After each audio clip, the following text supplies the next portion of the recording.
নমস্কার, সুপ্রভাত সবাইকে। সুন্দরবন ডায়েরিতে অনেক অনেক স্বাগত জানাই। আর সোনামাই এইমাত্র ঘুম থেকে উঠলো। কালকে অনেক রাত্রি ঘুমিয়েছে। রাত্রি বলতে কেমন, সন্ধ্যাবেলা একবার ঘুমিয়ে 10টা নাগাদ উঠেছে। এবার সেখান থেকে 3-4 ঘন্টা মোটামুটি নিয়েছে। ও ঘুমায় না, আর নিজে না ঘুমালে আমাদেরও তো ডিস্টার্ব করবেই। গায়ের ওপর উঠে যাচ্ছে, এদিক ওদিক টানছে, কুসকুস কুসকুস যেটা করে করে এবার ঘুমিয়ে বেলায় এই উঠলো। তো এখন প্রায় 8টা বাজতে যায়, ও উঠে পড়েছে। মুখ টুক একটু ধুয়ে দিলাম ফ্রেশ করে, কিন্তু এখনও ঠিকঠাকই হয়নি। আর সৌরভ সোনার দিকে ড্রেস করছে। আজকে তো ওয়েদার ভালো, আজকে পরীক্ষা হবে, যাবে। এখন সোনামাকে নিয়ে আমি আজকে ডায়েরির পর্ব শুরু করলাম। আপনারা সঙ্গে থাকুন, সম্পূর্ণ পর্বটা দেখতে থাকুন। আশা রাখছি আপনাদের ভালো লাগবে। আর যারা নতুন দেখছেন, চ্যানেলটি সাবস্ক্রাইব করে আমাদের পাশে থাকবেন। আর কালকে গতকাল ডায়েরির 2টো পর্বেই কমেন্ট বক্স অফ হয়ে গেছে। কেন আমরা নিজেরাও জানি না। ওরকম মাঝে মধ্যে হয়, ইউটিউব থেকে বন্ধ করে দেয়। তো একেবারে উঠে 2টো ভিডিওতেই আপনারা যারা নিয়মিত কমেন্ট করেন বা যারা কমেন্ট বক্সে এসে কমেন্ট করতে চাইছিলেন, পাচ্ছিলেন না, করা যাচ্ছিল না। তো সুন্দরবন কুকিংয়ের ভিডিও তো দেখছিলাম, অনেকেই লিখেছেন যে অফ কেন, বা ওই ভিডিওতে যে কমেন্টটা করতে চাচ্ছিলেন সেটা ওখানে লিখেছেন। তো ওটাই ছিল কারণ, আমরা বন্ধ করিনি। না, দেখতে পাচ্ছ বৃষ্টি আসার আগে ঘোড়া সব খেয়ে নিচ্ছে। ভেড়া এ সমস্ত পুষতে গেলে ভালো, পুষলে ভালো পারলে, তবে অনেকটা কষ্ট করতে হয়। সব কিছুর পেছনেই তো কষ্ট আছে। তাই এগুলো এক এক ধরনের। বাড়ি সেই কোথায়, ওই যার ভেড়া, ওইখান থেকে তাড়িয়ে বের করে এনে এই জায়গাটাটুকু ফাঁকা আছে, এইখানেই খাইয়ে নেয়। এই বর্ষাকালে একটু সমস্যা হয়। আর অনেকটা ভেড়াটা থাকলে তখন ওই ঘাস টাস কেটে দিতে একটু কষ্ট হয়ে যায়, 2-1টাও দেওয়া যায়। আর সেরকম করে চাষ করলে তখন ওই ঘাস বাড়িতে চাষ করতে হয়, ঘাসের দানা দিয়ে। ওর পিছনে পড়ে থাকতে পারলে হয়, কিন্তু সে 2-1টা পুষলেও সেই কাটি। আর কিছু মানুষ আছে এমনিই পোষে, ছেড়ে দিয়ে তার দিকে দেখেও না, যে যা বললো বলে। যেমনটা এই আমাদের বাড়ি কত ছাগল এসে ঢুকে যাচ্ছে, কোনো ব্যাপার না, কোথায় যাচ্ছে, কে বেঁধে রাখছে। আমি তো মাঝে মধ্যে 2-1টা বেঁধে রাখি।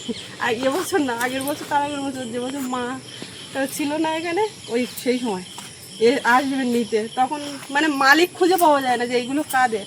ওই তখন আসলে বলি যে বেঁধে রাখো, এই ক্ষতি করছে, এই ক্ষতি করছে, না হলে কাউকে বলারও পাওয়া যায় না। এইখানটা একটা সলুই পোনা, আমার লাঠার পোনা, বেশ করছে এদিক ওদিক করে, চিরবির চিরবির করছে। এই পুরো এই দাম মতন হয়ে আছে। এগুলো সব শ্যাওলা পড়া, আবার চাষ করবে, করলে তারপরে পুরো একদম সমান হবে। এই জায়গাটা আগের বছরে ধান ঠিক মতন হয়নি, ওই মাছ দৌড়ে চলে গেল। তো ওরা বলছে এইখানে লাইট জ্বালার জন্য নাকি হয়নি, কী কারণে। তো আমি ওই দিদির বলছিলাম যে এবছর চাষ করে দেখো কী হচ্ছে। লাইট তো ওই দিকে ঘুরিয়ে দেওয়া, একদম রাস্তার উপরে পড়ে, এই দিকে আর পড়ে না। দেখি দাদা কদ্দূর কী হলো।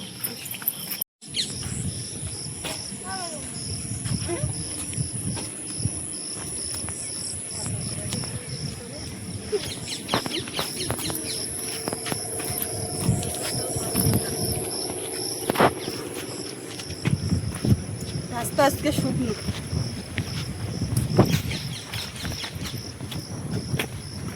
একদম সোজা যাওয়া যাবে। রাস্তায় শুধু ছাগল, ভেড়া আর কুকুর। বাবু একটু দেখে শুনে যে কুকুর সাবধানে, কুকুরের গা হাত দিয়ে একটু দূরের থেকে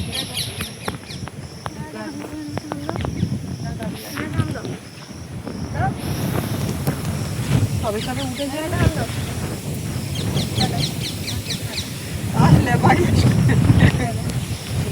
আবার সাবধানে, কিন্তু ওই পাশে এসে গেলে তারপরে উঠবে। খাবার দেবে, এতে পকেটে খাবার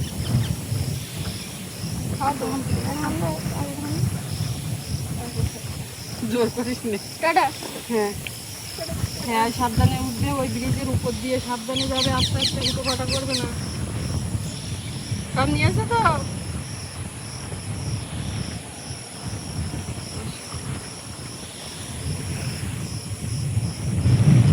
কালকে তো ওই বৃষ্টির জন্য পরীক্ষা হয়নি, ওইটা পরে একদিন হবে, আর রুটিন যেভাবে ছিল সেইভাবেই পরীক্ষা। এই ধরে আছে, কখন আবার আসবে বলার নেই।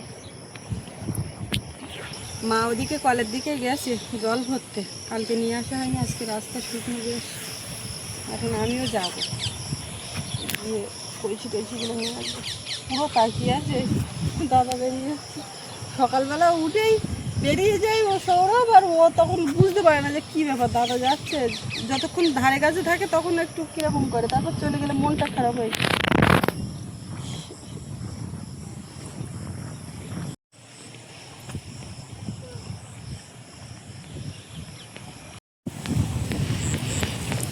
জল খাওয়ানো হয়ে গেল। তোমার গাঙের কি খবর? কিচ্ছু পাইনি, কিচ্ছু না, দুঃখজনক। যেদিন পায় সেদিন খুশি তো বলে। পান টান খাইয়ে তাহলে আজকে পুকুরি মাছ ধরতে লাগবে। মাছ ধরতে হবে, গাঙে না হলে পুকুর। আমার তো জায়গা আছে, বড় পুকুর, আবার মাঠ, না হয় পুকুর, কোনো চাপ নেই, না হয় বাজার। বাজারে তো সবসময় মেলে না। বোতলে ব্যাগগুলো আমি নিয়ে যাচ্ছি এসে পরে। এই 2 ড্রামে জল আছে না, এই কাজটা হয়ে গেলে সঙ্গে সঙ্গে এই যতটা সহজে আনা গেল, এইটা কাদা রাস্তা হলে কিরম কষ্ট হয়, আর পা ফেলা যায় না, কত দেরি হয়। এর মাঝে মধ্যে একটু ছ্যাঁক দিলে আমরা জল টলগুলো এনে নিতে পারি।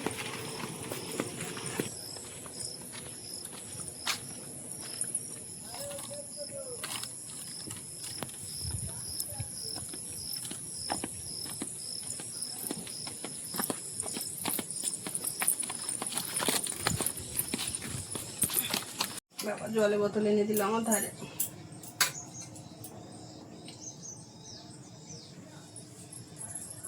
মার খাওয়া হয়ে গেছে, মা খেয়ে ওদিকে ছিপ নিয়ে বসেছে পুকুরে। আজকে কোনো দিকে হয়নি বলছিলাম না, তো বলে জাল পরে ফেলবো, আগে দেখি ছিপ ফেলে যদি হয় তো হয়ে যাক। আমার সোনা মা এদিকে ডিম পোজ একটু লবণ আর গোলমরিচ দিয়ে,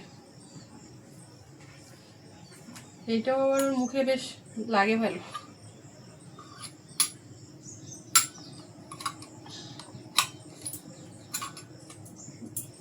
চেটাইতে বসো, চেটাই বসো। তুমি এখানে খেয়ে দিয়ে বসে থাকবে, আর ঠাম্মা ওদিকে ছিপ ফেলছে, আর থাল বাসন সব বাইরে বের করা, ওগুলো মাজা ধোয়া করতে হবে। একের পর এক কাজ, আবার কিছু কাছাকাছি করব। ভাবছি ঘরের মশারিগুলো আজকে একটু রোদ হচ্ছে বের করব, কাঁচা হয় না কদিন বেশ। ও মা, মাথায় ছাতা নাও বুঝলে, যা রোদ বেরোচ্ছে, রোদ ছেড়ে যা বিশাল বিষাক্ত, বাইরে বেরোনোর মতো না, এমন রোদ দিচ্ছে। আবার যখন বৃষ্টি হবে একই রকম অবস্থা।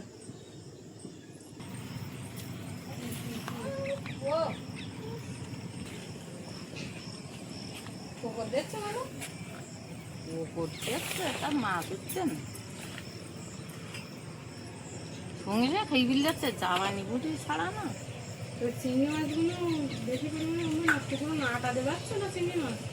চিংড়ি মাছ, ও মাছ ধরছি মাম, মাম ধরতেছি, দেখি কোনো দিকে গায়ে তো হয়নি, তা পুকুরি হবে বলে মনে হচ্ছে না তো, না হলে আর জাল বাইতে হবে। বাবা এই মাছ হচ্ছে পুকুরিটা,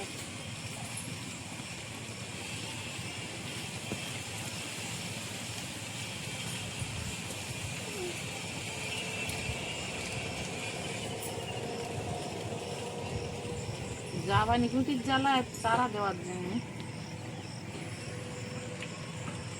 সঙ্গে সঙ্গে খাই দিচ্ছে।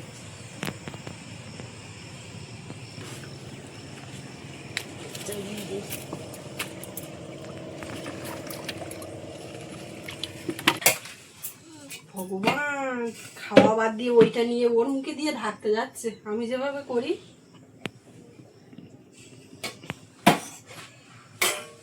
বুঝতে পেরেছি।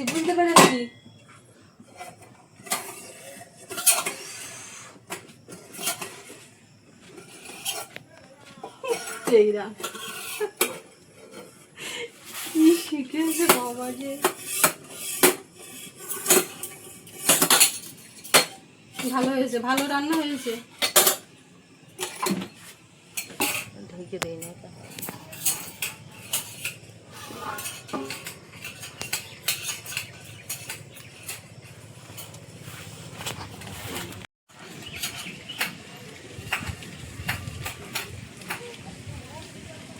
আর এক সমস্যা থাকবে। দুপুরে রান্না হয়ে গেল এখানে মা? ওই ভালো হবে। বোন যেখানে আছে সেখানে আর খাওয়ার চিন্তা আছে।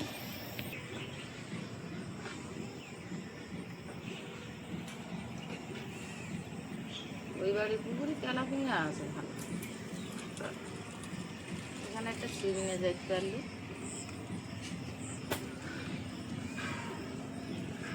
অনেক দূর দেওয়ার সাথে সাথে যাবানি গুটে এসে যাবে। আর অন্য মাছ লাগে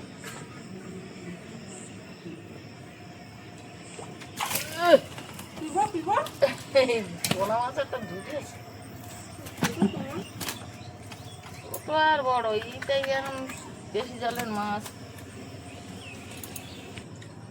রান্না বন্ধ হয়ে গেল, বসেছে। আর একটা দরকার এরকম একটাই তো হয়।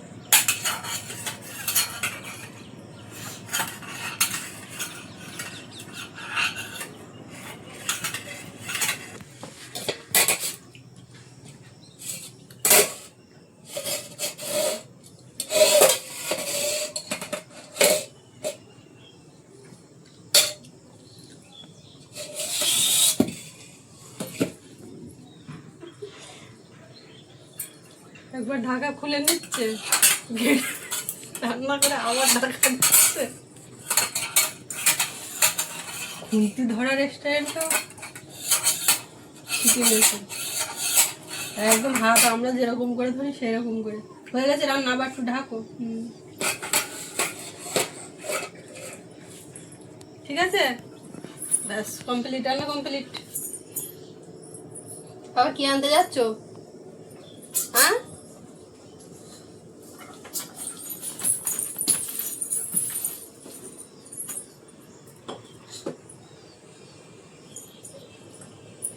চা করছো তুমি?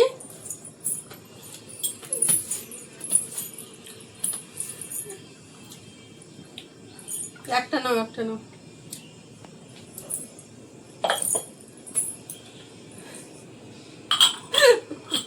মেমো চা হচ্ছে, দেবে।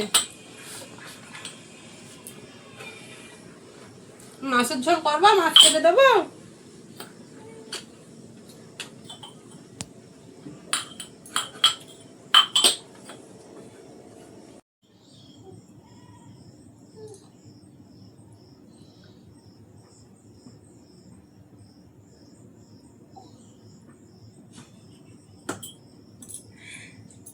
বস দেখি।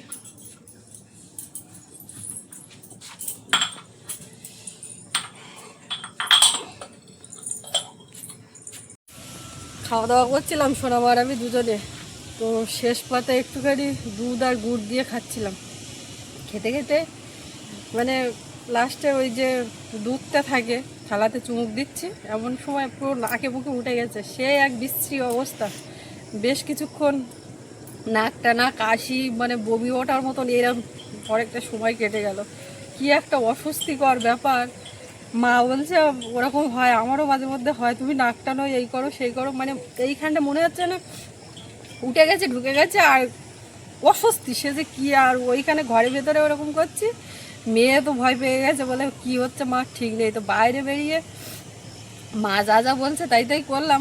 অনেকটা কমেছে, একটু হালকা হালকা মনে হচ্ছে, এখনও আছে, অসুবিধা হচ্ছে। বলে মাথায় জল দাও, সেই করে পড়ছে। কিছুক্ষণের জন্য যেন একদম ভয় পেয়ে যাওয়ার মতন। বাবা কিভাবে যে তৈরি মানুষের এই অঙ্গ প্রত্যঙ্গ, খাচ্ছে মুখ দিয়ে, উঠে গেল নাক মুখ দিয়ে, এবারে সেই নাক দিয়ে বেরোবে না, সেই বেরোচ্ছে মুখ দিয়ে, কিন্তু টানতে হচ্ছে, কেমন একটা অস্বস্তি মনে হচ্ছে না এইখানটায় কীরকম, এরকমটা হয় মনে হয় মাঝে মধ্যে। এখনও যেন ফুসফুস ফুসফুস করছে গলা, কীরকম একটা হচ্ছে, স্বস্তি পাওয়া যাচ্ছে না। হুট করে এরকম হলো কেন দেখি জানি। এইরকম হলে অনেকে বলে এই তোর কথা মনে করছে, তোর নাম নিচ্ছে, এই সমস্ত ব্যাপার, কিন্তু ওগুলো আদৌ সত্যি কথা না। ওর আমি কোথায় নেবো বাবা রে, আমারই তো এখনো ঠিক হয়নি। মানে এরকম করেই কিন্তু বিপদ আপদ আসে, বিপদ বলে হয়ে আসে না, আর একটার পর একটা কী যে সমস্যা লেগে আছে তো বুঝতে পারছি না।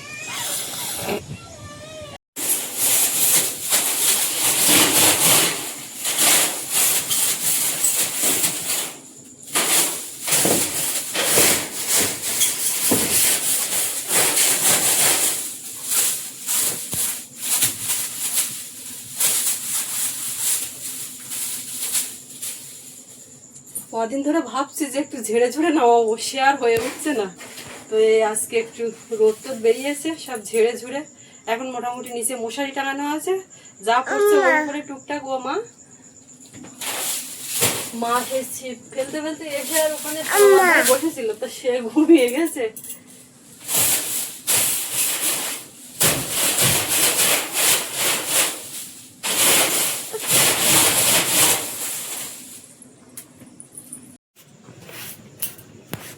আর ঘামে ঘাম ছুটে গেছে একদম, আর গা হাত পা পুরো ধুল কালি ভর্তি। আর একজন চান্দান করেছে, করে আমার ধারে এত আসার চেষ্টা করলে আমি গায়ে ধুলো। দাঁড়াও দাঁড়াও দাঁড়াও, একটা জিনিস দেখো, এটা ধুল পড়ে গেছে, ও রাখার তো জায়গা নেই, জিনিসপত্র ওইভাবে ঝোলানো, নামবে কিভাবে, নামছে দেখো কি বুদ্ধি খাটাচ্ছে। এটা একটা ভালোবাসার উপহার আমাদের আপ্যায়নে এসে দিয়ে গেছিলেন আমাদেরকে। নেমেই গেল কিন্তু।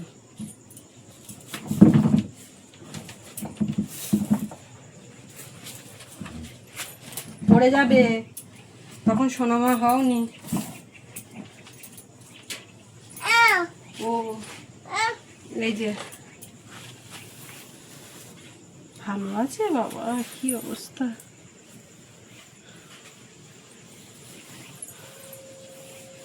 এইটা সেই সুইচ মারলে লাইট জ্বলে, সুন্দরবন ডায়েরি আর এই আমাদের তিনজনের ছবি দিয়ে। এই যে লাইট জ্বালানোর পরে এরকম আমি ভাবছি মনে হয় নষ্ট হয়ে গেছে, ঝাপসা মতন কেমন দেখাচ্ছে, তো জ্যাক গুঁজে দিলাম, তো বেশ তো আলো জ্বলছে। এই যে এইসবগুলো যে টাঙিয়ে রাখবো, গুছিয়ে রাখবো, সে তো এখানে রাখার মতন হচ্ছে না, নষ্ট হচ্ছে। এই তুমি দেখে কি ও দেখে আমি কই, তুমি কই, তুমি তো তখন ছিলে না মা, যিনি পাঠিয়েছেন তিনি তো জানতেন না। এটা কে, এটা কে, এটা কে বলো, এটা কে, বাবা কই, বাবা কোনটা, মা কই, মা তুমি মা কই, হাত দাও, মায়ের মুখে হাত দাও, মায়ের মুখে হাত দাও, মা কই। কত দিনের আগের পুরানো ছবি, ক বছর আগে। দাদাও আস্তে আস্তে বড় হয়ে যাচ্ছে, যাক দেখলাম, বের করা হয় না বেশ অনেক দিন, দেখেছে। এবার দেখে আবার ঢুকিয়ে রাখি।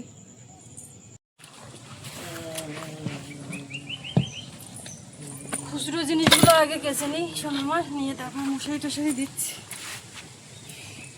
আর রোদ ছেড়েছে, তা এখানে বসে কিসে কি করবো তাই বুঝতে পারছি না।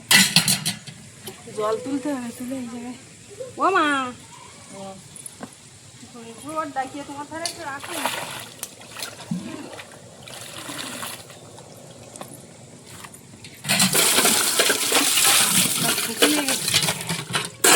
আমি এইগুলো মাজা ধোয়া করবো, কাছাকাছি করবো, স্নান করে তারপর রান্নার দিকে যাবো। কই গেছে, গেছে। ও বাবা, তা তুমি তো কোন জায়গায় শুয়ো? ঠাম্মা কাদায় গড়াগড়ি দেখতে দেখ, ঠান্ডা মাটি কেমন বলো। আরে ছিপেছিলাম, তা বিশাল রোদ, তা আমি বলি আমি একটু কাদায় শোবো মাটিতে। আমার তার ডুবো কাটা না চান করে উঠেছি আমি। আদা ঢুক না শুয়ে শেয়াল ওইখানে ঠিক খেলা করবো তো দেশের জিনিস হ্যাঁ। দেখো আমি চাই আমি ঢুকারা তো এই মেয়েটা রান্না বান্না শিখলে আমার একটু বাঁচবো কেন যাই একটু খাইয়ে বাঁচবো হ্যাঁ রান্না বান্না করো সুযোগটা পারে না টাইম মতন দিতে তখন নুন যদি দেয় এই হাঁড়িতে মাছ দেওয়া ছিল জল কিনতে হাঁড়িটা মধ্যে